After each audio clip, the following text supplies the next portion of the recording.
Tangan Erlo pegang gayung, manajer SPBU tewas. Suara letusan sempat diduga keributan suami istri. Kebakaran hebat terjadi di base pegawai SPBU wilayah Kota Lubuk Linggau, Sumatera Selatan, Selasa 27 Februari 2024 malam. Kejadian ini menyebabkan seorang manajer SPBU bernama Erlo, 34 tahun, meninggal dunia. Warga Kecamatan Jayaloka, Kabupaten Musirawas ditemukan sudah dalam keadaan tewas saat petugas hendak menyelamatkannya.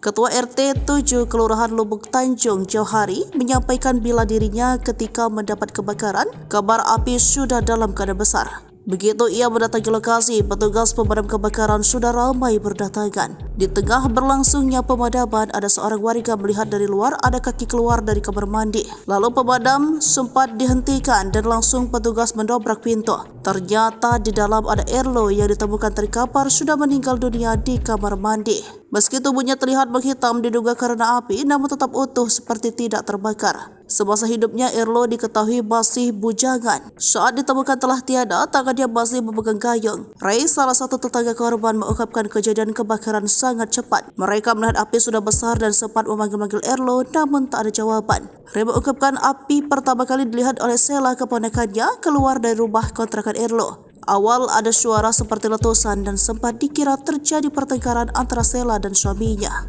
Lokasi kebakaran merupakan bedeng 4 pintu sekaligus tempat karyawan SPBU Lubuk Tanjung. Sejumlah warga menduga korsleting listrik sebagai penyebabnya.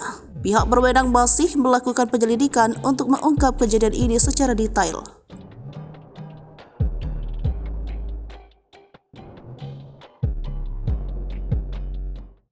Download Tribun X sekarang, menghadirkan lokal menjadi Indonesia.